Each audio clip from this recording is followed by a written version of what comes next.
UFC Vegas 34. I'm just excited to have some UFC fights on the horizon, coming off a weekend in which there was no UFC action. Although, of course, we did have some Bellator and PFL action taking place, and I was able to pull off another profitable event. Stay tuned to see which play the teller targeted this past weekend. I'll briefly touch upon that, and then right into the fire, UFC Vegas 34.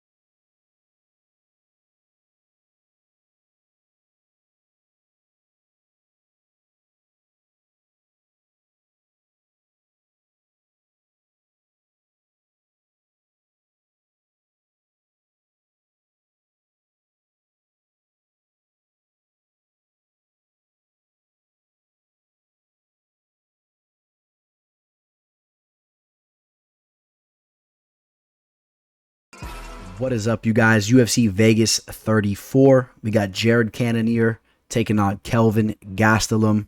Yes, Kelvin Gastelum, a guy that has really made a name for himself throughout the years. You know, remember, a guy that came off The Ultimate Fighter, really a household name in the game these days. But he's got a tough test in front of him in Cannonier. Cannonier, a guy that was a little bit of an underestimated fighter towards the beginning of his career, but has really shown he's a tough outing for anybody. So I'm excited to see how this fight takes place. I do want to give you guys a heads up. This fight card is not the most stacked fight card. In fact, it's a little bit more of a weaker card compared to what we've had, compared to anything recently. But again, you got a lot of exciting fighters on this card, a lot of guys that are trying to really make a name for themselves. And you guys know the routine. It doesn't necessarily matter about having the biggest names participating in these fights to be entertained. A lot of these fighters are going to deliver.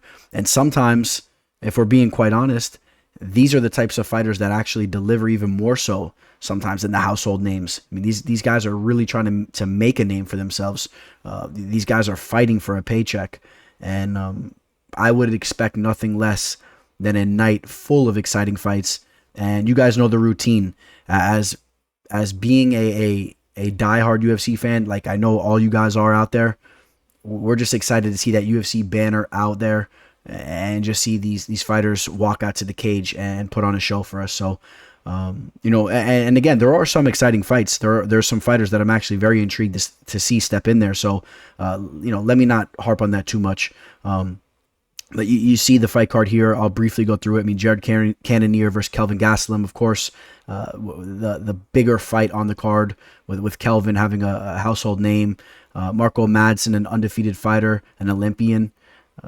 Pretty good timing to throw him on a UFC card with the Olympics all wrapping up and whatnot. Vinc Pichel, next Ultimate Fighter contestant, tough guy. Some of the fights that I'm more looking forward to seeing is, Brian Kelleher versus Domingo Pilarte. You guys know my history with Kelleher. I always like seeing him step in there. And William Knight is a guy that has shown to have a lot of potential, but, it's coming off a tough loss. Roosevelt Roberts, another guy. You could almost say the same thing there. A guy that's been dropping the ball, but who has shown to have a lot of talent. And then a guy that I'm very excited to see go in there is Sasha Palatnikov, a guy that I've had the pleasure to speak with, and he's taking on a guy in Ramiz Brahimaj, and I think that has the makings to be a good fight. We'll be getting into this entire fight card here in a second. I do want to brush upon this Bellator 264 fight card. And before that too, I just want to briefly talk about some fight news here. It was another profitable event this past weekend. We did have a play out there, and it was on the Bellator 264 card. We had a 2-team parlay. I'm going to be getting to that in a second here, but first and foremost, I do want to talk about some recent MMA news. You guys know the deal. There's timestamps below. You guys can teleport to wherever you want to go throughout this video. I just appreciate you guys tuning in. Please hit that like button. It's always much appreciated. Subscribe if you guys haven't already. And with no further ado, let's cruise into the show. So there was some interesting headlines. Some of them I definitely think are worth talking about. Dan Hooker will be taking on Nasrat Haqparast. It's on tap for UFC 266. I think that has the makings to be a very exciting fight. Both those guys bring it. Dan Hooker, of course, you know, he's had some tough fights as of recently. Nasrat is a guy that's, you know, he's a very, very talented fighter, but he needs to start taking out some of these bigger name fighters to really, you know, to really bury his feet in the dirt, you know, and really make himself a household name. I think Dan Hooker is the perfect opponent for him. So I'm really excited to see that fight take place. Vincent Luque is willing to be a backup fighter for the Usman Covington rematch. I think that's a good thing, just in case one of those guys fall out. I would love to see Vicente take on either of those guys. So that's good news there. Let's see, whatever. Let's see what else we got going on here. McGregor fires back at nobody. Michael Bisping. McGregor's been going nuts with his tweets, as you guys know. I'm not even gonna get into all the tweets that he's been putting out, but McGregor is a guy that's obviously going through some things after, you know, breaking his ankle and whatnot. He's probably so fired up and he wants to get in the cage, and he knows he's not going to be able to get in there for a while. So he's just lashing out at everybody. But time flies. Before you know it, you'll be seeing him in the octagon fighting somebody. Dana White hesitant to confirm Miocic's next fight will be for a title. It's understandable because you got, you know, Cyril Gane taking on Francis Ngannou most likely. Other than that, though, I think that Miocic should be right there. He should be really knocking on the door for a rematch. Remember now, the greatest heavyweight fighter to have ever done it. The most UFC heavyweight title defenses. Let's not forget about Stipe. Yes, he got knocked out by Francis. Francis is a freak athlete, a freak fighter. Could happen to anybody. So a lot of exciting things to come up in the near future in the heavyweight division. I thought this was cool here. Sean O'Malley says he has to fight Jose Aldo someday. I would love to see that fight. I would absolutely love to see that fight. As of recently, there's been some buzz about Sean O'Malley kind of admitting that he doesn't mind fighting lower level fighters because he gets paid the same. And a lot of fighters were getting pretty upset about that. I could see both sides. I see what Sean O'Malley's saying. He's kind of just trolling anyway, I think, even though there's some truth to it. But I would love to see Sean O'Malley versus a guy like Jose Aldo. And I hope that fight happens soon before Jose gets too old, because I would love to see two guys that are amazing strikers. You got the new age fighter versus the old age fighter. I really would just love to see that fight. I don't know. Would you guys want to see that fight, Aldo versus O'Malley, or is that just me? You guys let me know. Other than that, Jorge Masvidal predicts Tyron Woodley to kill Jake Paul. We'll see about that. We will see about that, man. I really think that fight is going to be a lot closer than some people think. Some people actually think that Woodley's like the real fighter and Jake Paul's this YouTube kid, but I don't know. Jake Paul's been showing he has hands. Tyron Woodley has looked horrible as of recently. I actually favor Jake Paul to win that fight, so I'm going to have to disagree with Masvidal there. And yeah, that's going to wrap up anything that's been going on as of recently. And now let's talk about this play that I hit up this past weekend, continuing my run of profitable events and now bringing us to 7 out of our last 8 plays hitting. Let's get into Bellator 264. All right, guys, so I'll make this quick. I don't want to really talk about this entire card. To be quite honest, I feel like some of these early fights are not really worth even talking about. You had guys making their professional debut. Shout out to John McNeil for going in there and winning his first professional fight on a Bellator fight card. Pretty cool. Pam Sorensen won her fight via split decision, a close fight. Bestiov eked out a victory over Ty Gwerder. A lot of people thought that Gwerder won that fight. It was a little bit of a controversial decision. Curious what you guys thought about that. For those of you that watched that, Davion Franklin knocks out Everett Cummings. I talked about that in my breakdown video. You couldn't pull up any tape on this guy, Everett Cummings. You saw him in the weigh-ins. He looked soft. He looked flabby. Davion Franklin's a real legit athlete. He went out there and starched Everett. So again, you're looking at a guy that was 15-0 versus a guy that was 3-0 at the time. But you know, that experience didn't mean nothing when you looked at the two fighters, as I thought. How about this one? Rufian Stats takes out Magomedov. If you guys checked out my breakdown video, I had Magomed winning this fight. Very, very high in Magomed. But I really, really harped on the fact that the line was off and that this guy, Rufian Stats, is a legit fighter. Remember now, his only loss still is against a guy in Merab Dvalishvili, a legit fighter in the UFC.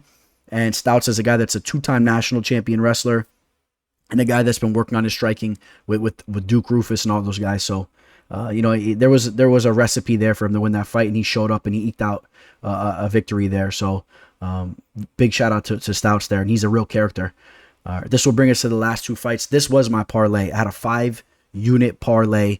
Grabbed these lines early. It was a combined -150 two-team parlay on Andrei Koreshkov and Gegard Mousasi. Andrei Koreshkov, you guys know, one of my favorite fighters in the game. I mean, I tell you guys this time and time again. Sabah Hamasi, a tough dude, but a guy that will never be on the level of a guy like Andrei Koreshkov. It's just not going to happen. I don't care how much time he puts in at this point, training at American Top Team. Andrei Koreshkov is just a guy that I feel that was on the grind from a younger age and just a little bit more devoured by the game, man. This guy is just you know, the prodigy of Shlemenko, and Andrei Koreshkov is just such an exciting fighter to watch. He's just a killer. He goes in there to take dudes out. Didn't get the finish there, but he landed about 4 flying knees in the fight, and you know, really put it on Sabah. Sabah finished kind of strong in the last minute or two, but I mean, the fight was over, and that was a fight that I didn't even have to stress out as I was waiting for this parlay to hit. Now the next fight, Gegard Mousasi, John Salter was hanging all over him in that first round. I was not stressing out in the least bit. It's exactly what I thought Salter would do, and I loved the way Gegard was stuffing those takedowns and making him work. And I knew that Salter was going to gas out, and Gegard was going to end up hurting him bad on the feet. Gegard ended up getting on top of him and getting that finish there in the third round. So easy money. I hope all you guys were on that. You guys got to capitalize and take that money when it's there. Okay, guys, I mean, this is what it's all about. I mean, that was a nice two-team parlay. I hope all you guys hit that as well. And that's going to wrap up Bellator 264. And, you know, now it's time to get in to some new action. UFC Vegas 34. Let's go. So starting things out, we got Sasha Palatnikov taking on Ramiz Brahimaj. This is a nice matchup here. Sasha, a guy that I've had the pleasure of chatting it up with for over an hour. A really solid dude. I've kept in touch with him since the interview. This is a guy that also likes to pay attention to these types of things, you know, checking the lines on fights and whatnot. He's a really cool, down-to-earth type of guy. We bounce ideas off each other a little bit here and there. And this is a guy that can fight. Sasha is without a doubt a guy that can fight. First and foremost, if you haven't checked out that interview, it is here on the channel, MMA Live Discussion, episode 27. I highly recommend you check it out. And, you know, again, now Sasha, a guy that could really throw down, really started things out in a great way with his UFC debut, taking out Luis Cosi. Got the finish there in one of the greatest fights you'll ever see. It really was. It was as good as a fight could be. And I believe that fight might have been the first fight on that card as well. So Sasha is no stranger to kicking things off on the event. Now, he did run into a little bit of trouble in his last fight in Impa Kasangane. I think that Impa is an underrated fighter. Impa's really been running through guys. You know, he had that one setback where he got flashed knockout with that spinning back kick, whatever you want to call it. It was one of the craziest knockouts we've ever seen. And I think going into that fight with Sasha, people were kind of underestimating Impa. Impa is still a very legit threat to anybody that he steps in there with. You know, Sasha brought the fight to Impa. Things didn't go his way that night, but don't get it twisted. Sasha's a guy that can hang with anybody. He's a very talented striker. He can grapple, has great cardio. I've been very impressed from what I've seen from him. Ramiz, you know, on the other hand, is a guy that people have been very high on him as he made his UFC debut. But, you know, at the same time, he did not look good in his UFC debut at all. Of course, there was the whole incident with his ear basically falling off But it wasn't just that. Max Griffin was picking him apart, and Ramiz was very, very hesitant to engage in that fight. And Ramiz is a guy that has some very solid grappling abilities. Didn't shoot for one takedown in that fight. Again, he actually seemed to be a little bit timid in that fight. So you got to wonder where he is mentally going into this fight. Is he going to be willing to exchange? Is he going to be willing to bring the fight, shoot some takedowns, try to get this fight down to the mat? Or is he going to be hesitant where you really will see Sasha start to aggress and to work his jab and just bringing in the fight in all types of ways? And I could see him taking a decision there. It's a very intriguing fight. I'm definitely rolling with my boy Sasha here. I think Sasha takes it. The line right now, he's a slight underdog, right around plus 105. And I like my boy Sasha to win this fight. I think that Ramiz is a very talented grappler and can pull off all types of submissions and has some technical abilities in the feet. His hands are decent when he actually lets them go. He definitely gets some solid training in over at Fortis MMA. I got to see him execute in the UFC. I got to see him actually let his skills go in the octagon. And I haven't seen that yet. Of course, a small sample size, only one fight. But I've seen Sasha bring it in both of his fights. I know he will be bringing it for a fact in this fight. That's why I'm rolling with Sasha Palatnikov to win the fight. And no, that's not just because, I'm a fan of the guy, from getting to know him. The guy has abilities, and straight up, I like him to win that fight.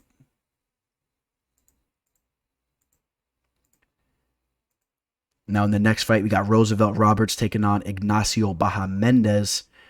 Ignacio Bahamondes has one of the crazier frames you'll see in the lightweight division. 6'3" with the 75.5-inch reach advantage. But check this out. Roosevelt Roberts, also a very, very tall dude. Coming in at 6'2" with a reach of 73 inches himself. So both these guys well above the average for the weight class. I bumped into Roosevelt. I'm right about a tad over 5'11", 5'11" and change. Back in the day on my resume, 6 foot. You guys know how that goes. I was always a 6 foot guy. Got to round up. But in all reality, more like 5'11" and change. And he pretty much towered over me. I almost question if he is 6'2" and not 6'3". Either that, or he had his stilettos on. I forget if he had stilettos that day. But he's a big dude. Roosevelt Roberts, very talented fighter. I think that Roosevelt is lacking a little bit in fighter IQ. Makes some mental errors in there when he fights. That fight with Jim Miller. Jim should have had to have really worked hard to get that fight down to the mat, and Roosevelt just handed it to him right off the rip, and eventually ended up getting submitted. The Kevin Kroom fight ran right into the hook. Was way too eager to engage. There was some bad blood at the weigh-in, and that cost him there as well. But Roosevelt does have talent. I think this fight should take place on the feet. Ignacio Bahamondes is a guy that's been training MMA since he was basically a newborn. His dad was a kickboxer. Everything I've heard from this kid has literally been involved in mixed martial arts since he was born. So even though he's very young, as far as his MMA mental game goes and all that, the amount of time he's put into the game, he's kind of a veteran in a way, which is always an exciting thing when you see a young kid that's been involved in the game for so long, with his dad being a very well-known kickboxer. So, if this fight does strictly take place in the feet, I think Roosevelt's dangerous, but I still like Ignacio better. I think he's so diverse. He brings a little bit of a different element on the feet. Looked so amazing in that Edson Gomez fight on Dana White's Contender Series. He is coming off a very tough loss against John McDessie, but look at him, man, 23 years old still. I know we talked about how long he's been around the game, but still a very young kid with his physical abilities. He has to develop. He's fighting a guy in John McDessie, the Bull, who's been around the game for so long. It was a war. It definitely shouldn't have been a split, in my opinion. I thought that Ignacio definitely lost the fight, but he showed to have the heart of a lion in that fight. He has a granite chin. He has a lot of good things going for him, and I'm going to take him to win the fight. I think that he's going to be very motivated after that loss, and I think we haven't seen nowhere near the pinnacle of this kid Ignacio. I'm very excited to see how he looks when he's about 28 years old. Still a lot of room for growth. Roosevelt Roberts, again, needs to get his head together when he's in there, because he will drop the ball, but does have a lot of talent. If I see Roosevelt winning this fight, I mean, he has a couple different options, but I wouldn't be shocked if he tried to use his wrestling at times with his offensive grappling. He's decent there. Wouldn't be shocked if he tried to get some takedowns on Ignacio, push him against the cage a little bit.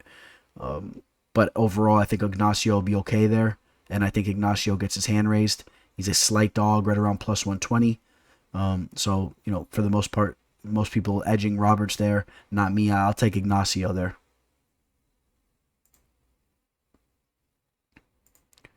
Taking place in the light heavyweight division, William Knight taking on Fabio Cherant. Fabio Cherant, the Water Buffalo. He's a guy that got knocked out on Dana White's Contender Series by Alexi Kelleher. Hit him with the flying knee. Won a couple fights. Got another opportunity inside the octagon or with the UFC brass, and he got Von Flue choked by Alonzo Menefield. So this guy's kind of been dropping the ball. William Knight, a guy that has all the physical abilities when he's in there. He's a freak. He really is. He's a freak athlete. He's built like a brick tank. And his biggest flaw that I would say is that he doesn't have the technical abilities with the wrestling. He got into the game late. So he's trying to pick all these things up. And you see when he's in there, especially against guys like Da Un Jong, I mean, they know how to cut the angles with their wrestling. They constantly get takedowns.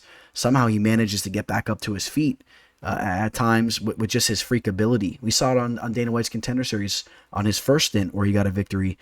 Was on his way to losing a decision, and in the third round, I mean, he's getting flattened out. He's baseball bat gripping the guy's arm, ripping him over his head.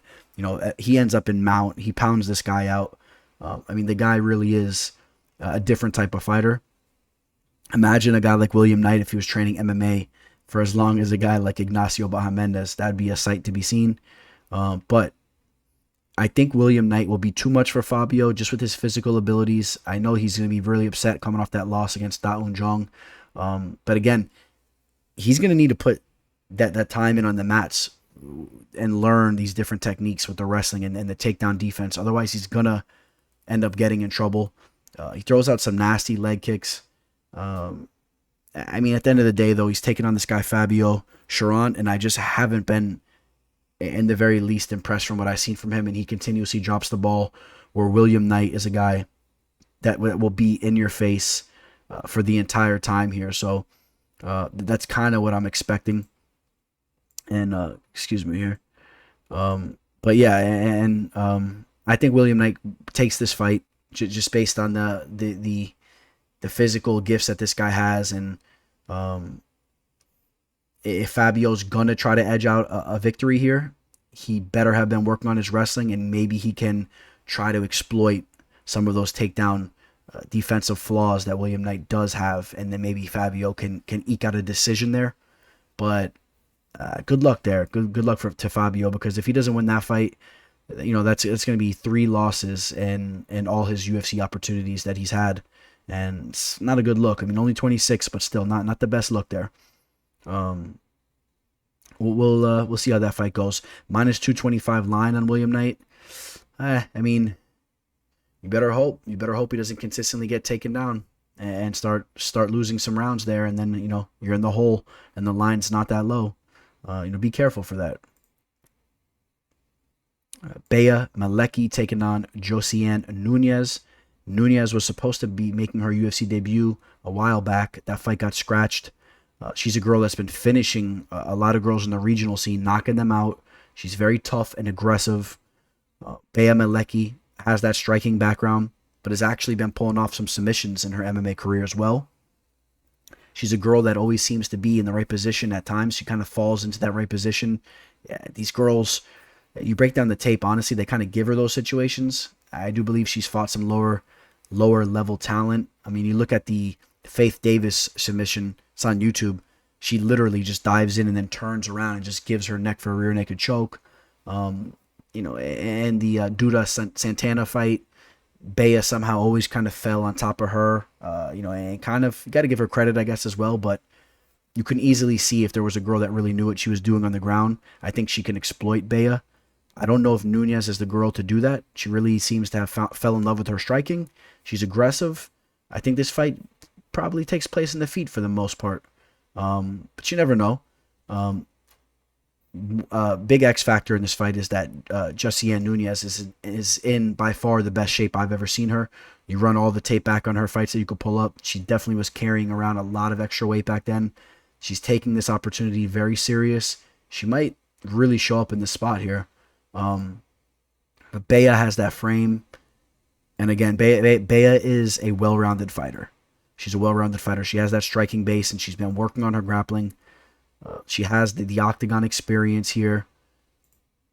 I'm gonna take Bea here, but I think that this is a fight that can easily go either way. I'm gonna pull up the line here, the live line.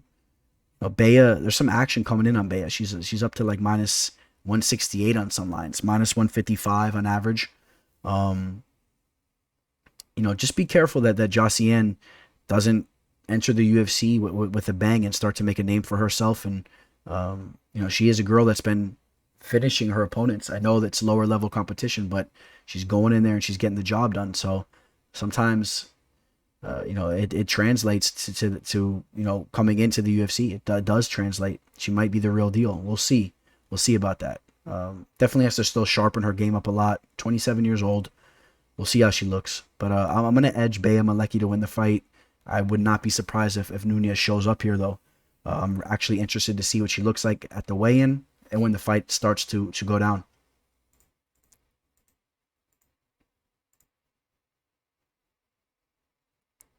Yeah, Brian Kelleher taking on Domingo Pilarte. You guys know Kelleher's my boy, huh? Kelleher, long story short, this was a guy that stood me up with the MMA live discussion episode, acted like he was fully down for it. I don't know why he had to handle things the way he did. He could have just said, hey man, I can't do it. I'd have been cool. He just never even responded back to me. He's seen my messages and everything after he was super down to do it. Oh yeah, for sure, bro. Let's do it, all that. So that's a guy that, I kind of, if I'm being honest, I love to see him get head kick knocked out, if Pilarte can pull that off. But all jokes aside, Kelleher really is a solid fighter. Kelleher has a hell of a guillotine. He's really good with his power submissions. Has solid power in his hands. We saw him go out and knock out Hunter Azor, or Hunter Azur. I know he pronounces that kind of weird. I know you guys are going to give me some slack with my pronunciation, so let me make sure I get that right. Hunter Azur. And Hunter was the favorite in that fight there, and I was on Kelleher. But since then, he's dropped 2 of the last 3.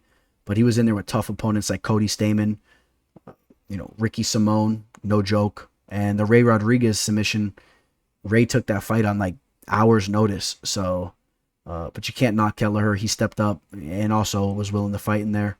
And Kelleher's always willing to fight. Pilarte, ever since that amazing fight against Vince Morales where he pulled through as an underdog, he's dropped his last 2 fights. This was a legit loss here. He got knocked out by Journey Newsom. It was overturned or put into a no contest via marijuana on Journey Newsom's end. So completely irrelevant. He knocked Domingo out. Domingo's 31. He's going to have a 10-inch reach advantage. I do find that very interesting in the 4-inch height advantage. I still think that Kelleher gets it done, man, if I'm being honest with you guys. And again, I want nothing more than to see Pilarte show up and get a finish on Kelleher. But keeping it real with you guys, Kelleher should be the superior fighter here. I think that he gets the job done. And he has a couple options. Like I said, man, he has super big-time power in his hands. He has big-time power in his hands. And if you make a mistake, he will choke you out. So, I got to be honest with you guys. I think that Boom gets it done. We'll see what Pilarte shows up. But, Pilarte hasn't been fighting, too often. He's been fighting roughly about once a year. So we'll see how that looks. Kelleher has been active as of recently. Luis Saldaña taking on Austin Lingo. Interesting that Luis Saldaña fights on the same card as Bahamondes. They reminded me a lot of each other fighting on Dana White's Contender Series. Both very, very talented strikers. Very unorthodox, rangy, and entertaining to watch. Saldaña should have lost his last fight to Jordan Griffin. That was one of the worst robberies I've seen in a long time. And I had a little bit of money on Saldaña just for fun. And I thought it was a guaranteed losing ticket. And somehow his arm was raised, which is horrible because Jordan Griffin has since been cut from the UFC.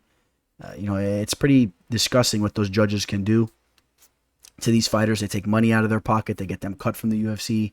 It's rough out there, man.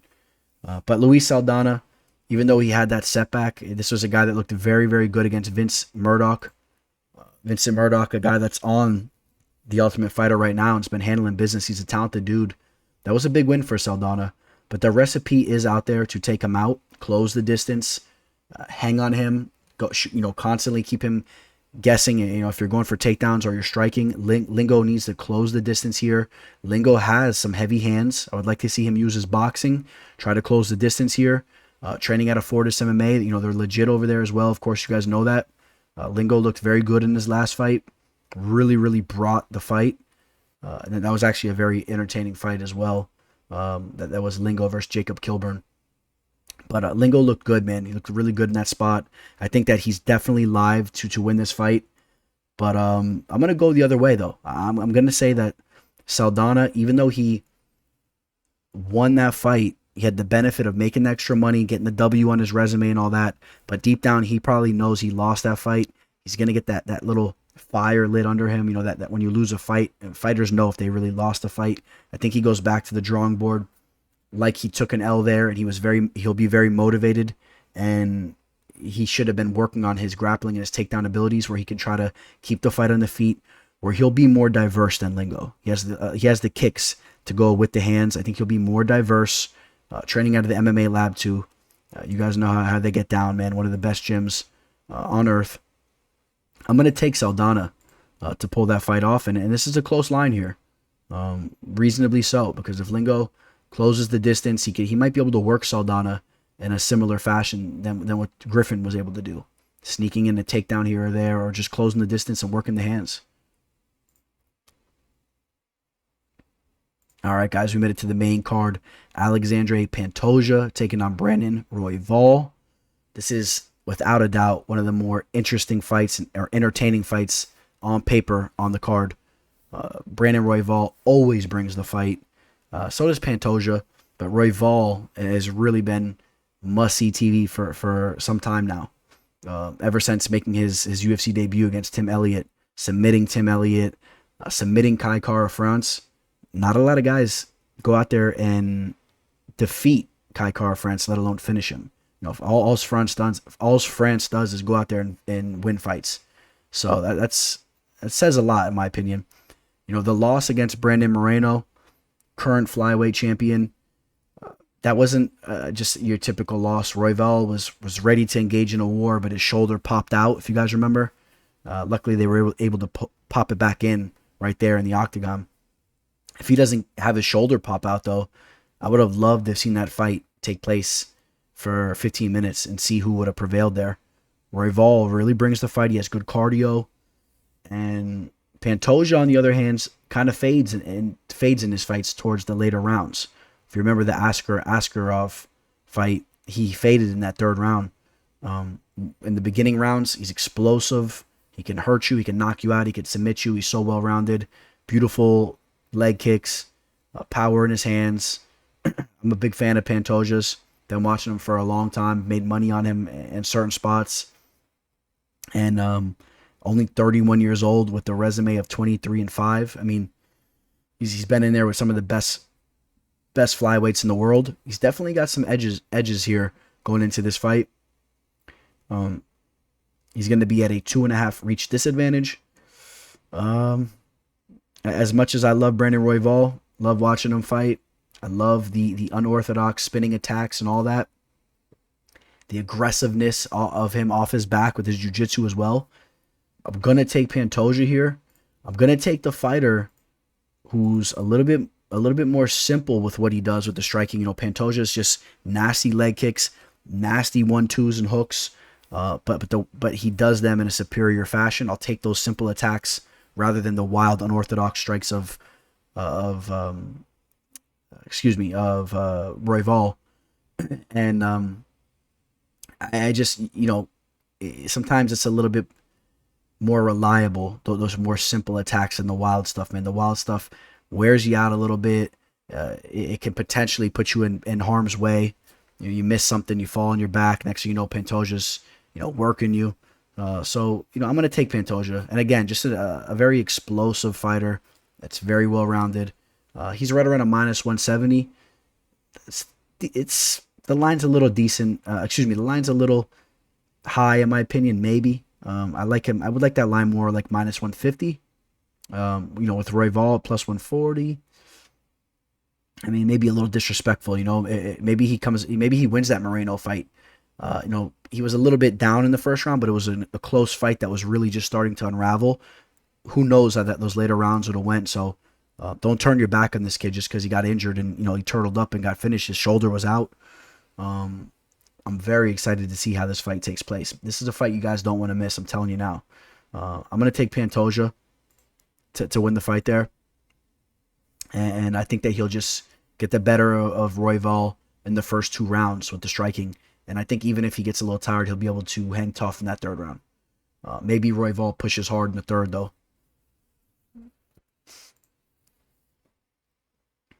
Vinc Pichel taking on Austin Hubbard.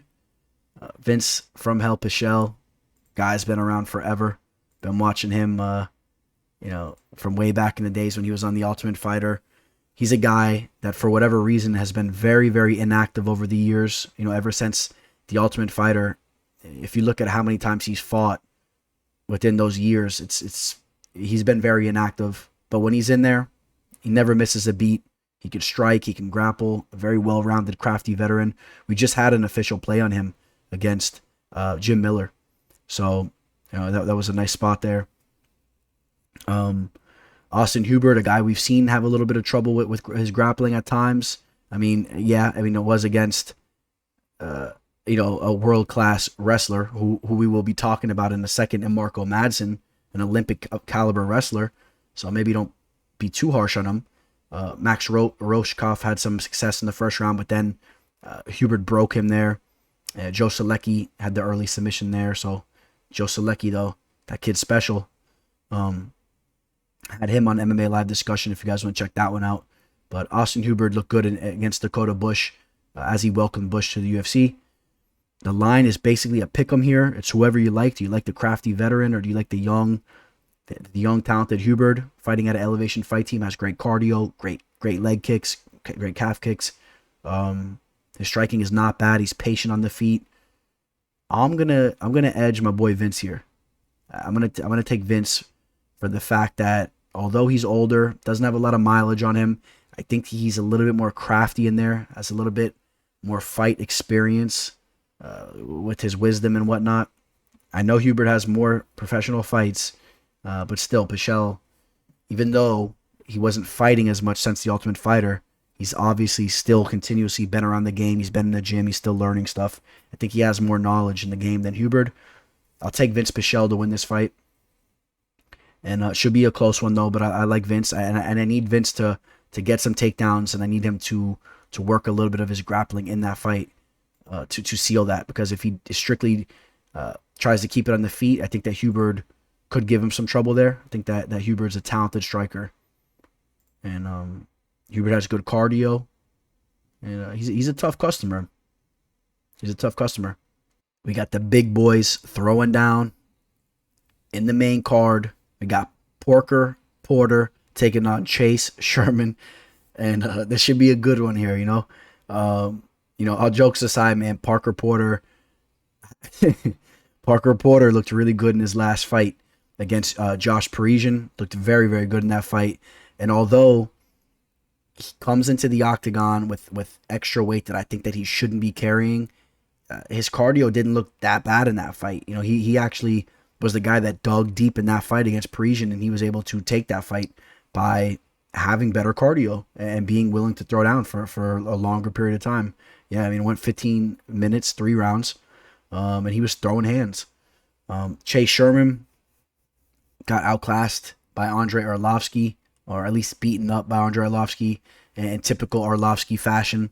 You know what he does in there? He uses that pitter patter in and out type style, and he uses his craftiness to pull off decisions against these younger guys. Chase Sherman fell victim to that. Chase Sherman is a guy, went over to the BKFC scene for a little bit, came back to the UFC, had some fights over in Island fights.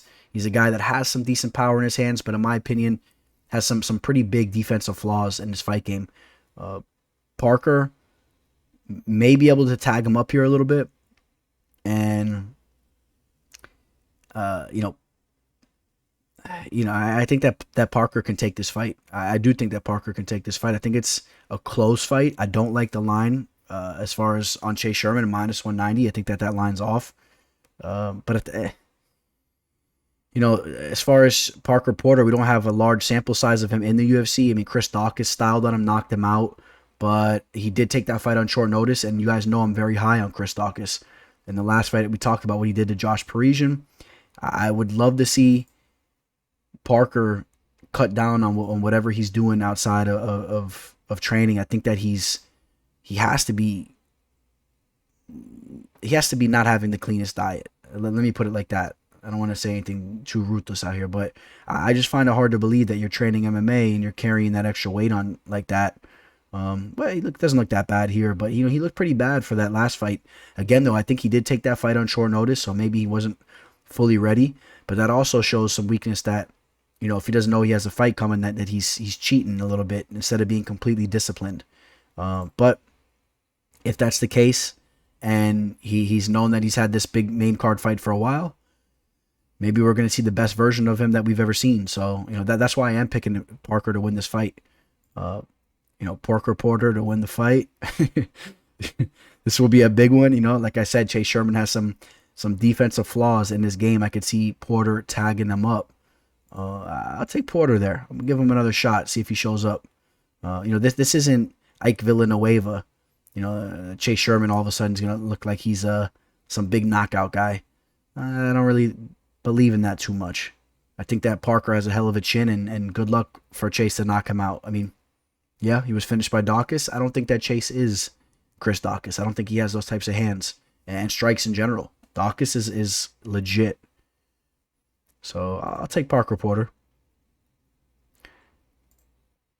All right, that takes us to the co-main event. Clay Guida versus Mark O. Madsen. Mark O for the Olympian.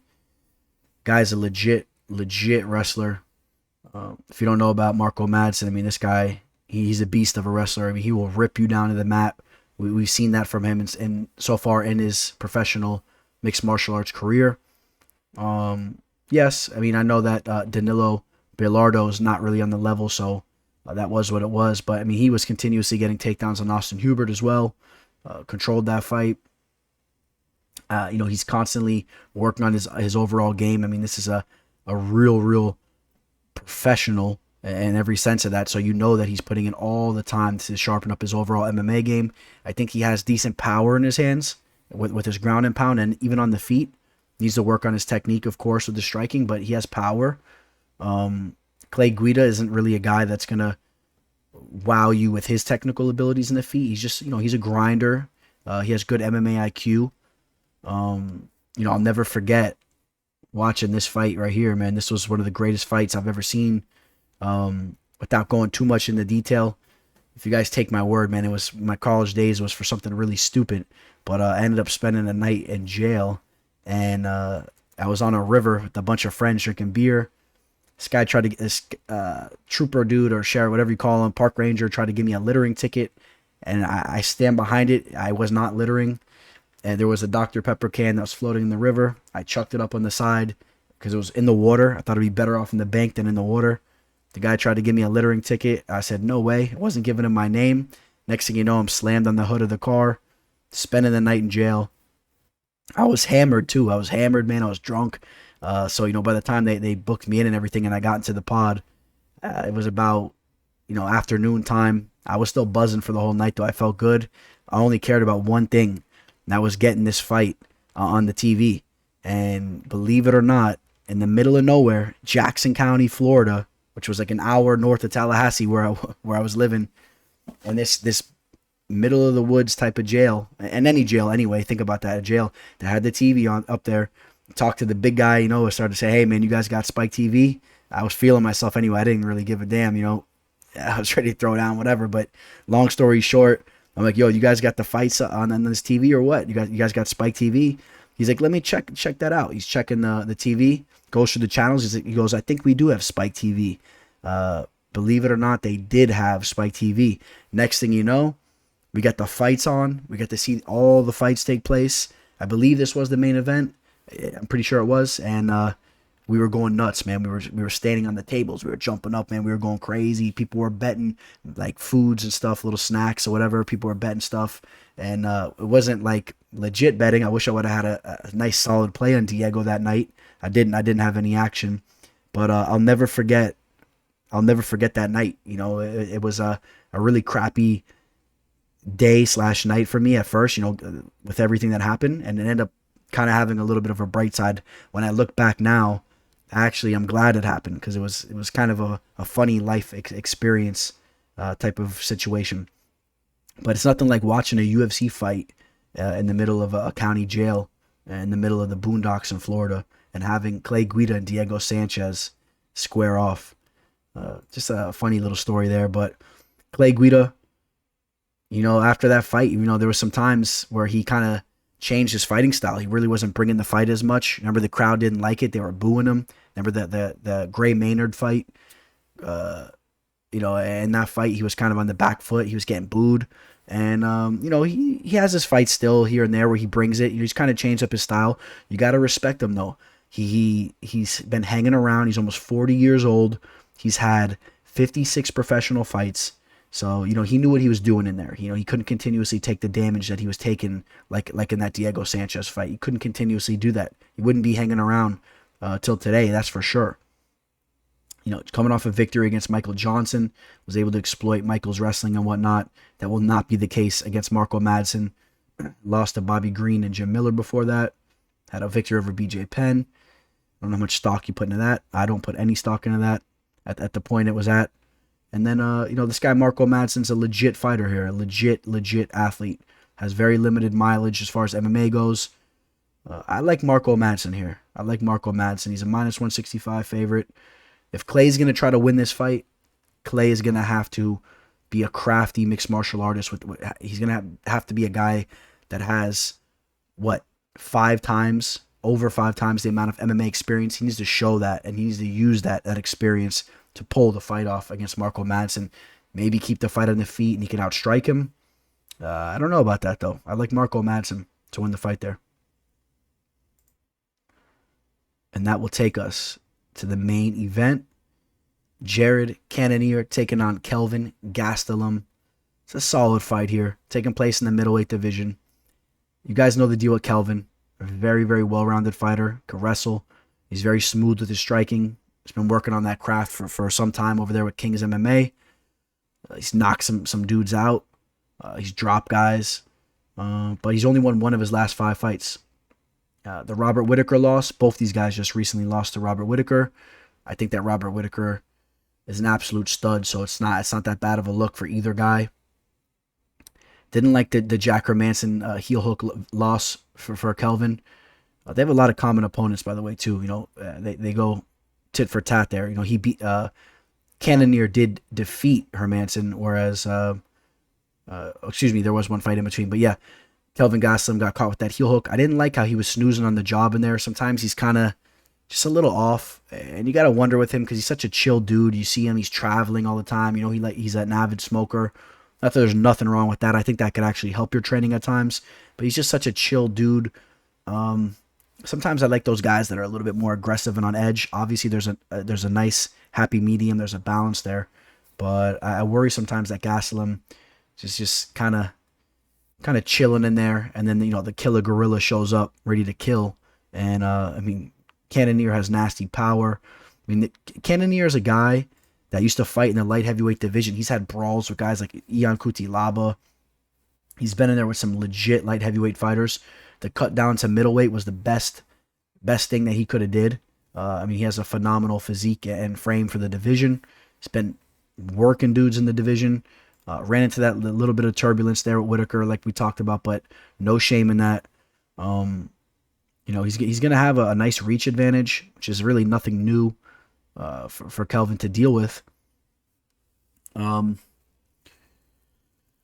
back and forth on this fight a little bit. You know, I got a lot of love for Kelvin. I think that Kelvin's very smooth on the feet. I think I could see him showing up and really making this a close fight, or if maybe even possibly taking this fight. But my gut kind of tells me that Cannonier starts to put things together again, coming off that loss against Whitaker, starts to string off some victories again. You know, he can finish the fight in a couple different positions. Gastelum has a hell of a chin, not a guy that's easy to put away in the least bit. I mean, even you take a look at all these losses, you know, no losses via knockout or TKO. So that's kind of an interesting element there. But, you know, there he is. He's a funny dude, Kelvin. A really cool guy, you know, to be honest. You know, it's a really, really cool guy, this Kelvin. This is a guy that he doesn't really care about money or fame, in my opinion, from what I've seen from him. I remember seeing one of the countdown videos. He was just chilling in his room, getting up. His room looked like my room when I was in college. Just a little room, little posters on the wall. This guy's just about hanging out, enjoying life, training. But you know, he's got a hell of a fight in front of him right here. Oh, excuse me. He's got a hell of a fight in front of him. I got to edge Cannonier. I think the line should be closer, though. This should be a little bit maybe closer to like a pick'em, maybe. Maybe there's more value on Kelvin. But straight up, I got to say I like Cannonier to win this fight. I'm going to go with the Killer Gorilla.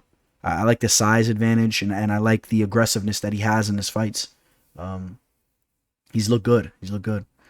All right, guys. So it's going to wrap up today's episode. If you guys haven't already, please do like this video. Please do subscribe.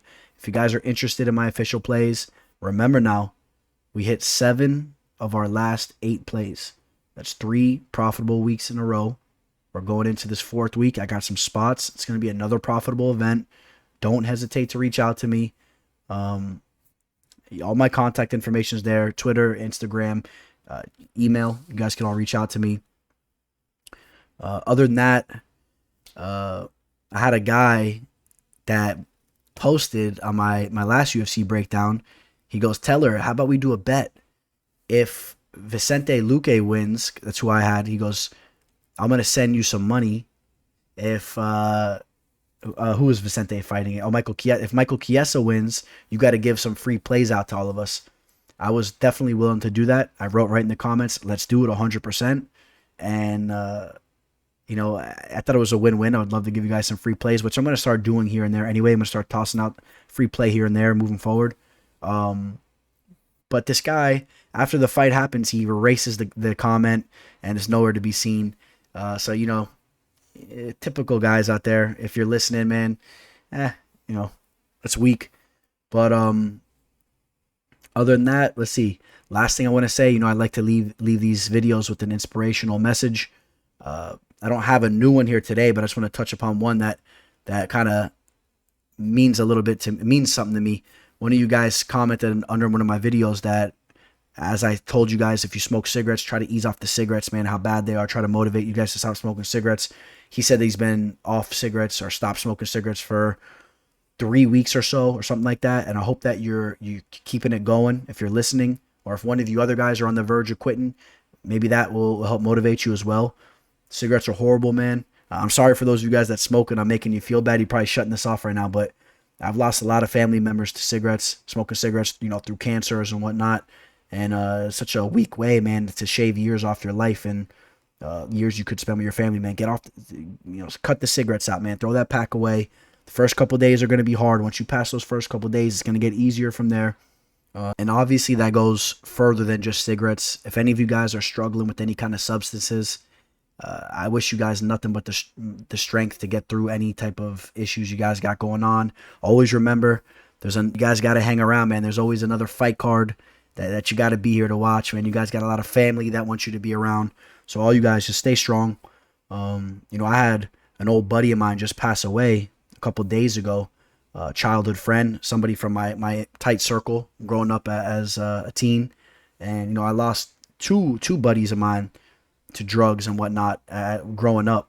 I grew up in a weird era, right? We had that whole pill epidemic in South Florida. Luckily for me, I never touched any of that stuff. I was never into none of that stuff.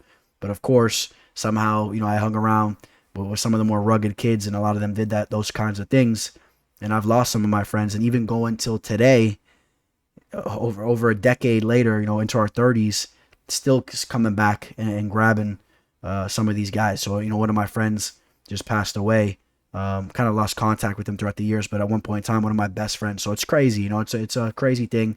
Anyone that's going through anything like that, there's always somebody that's willing to be there for you, to listen to you. If you don't have anybody, man, reach out to me, man. I'll be there for you. And again, if you're a fight fan, there's always exciting things in life as a fight fan. And we get a fight card every weekend, and there's always somebody out there that cares for you, whether you even know it or not, man. So stay positive. And on that note, we'll signing out. The Teller. MMA fortune teller. The teller.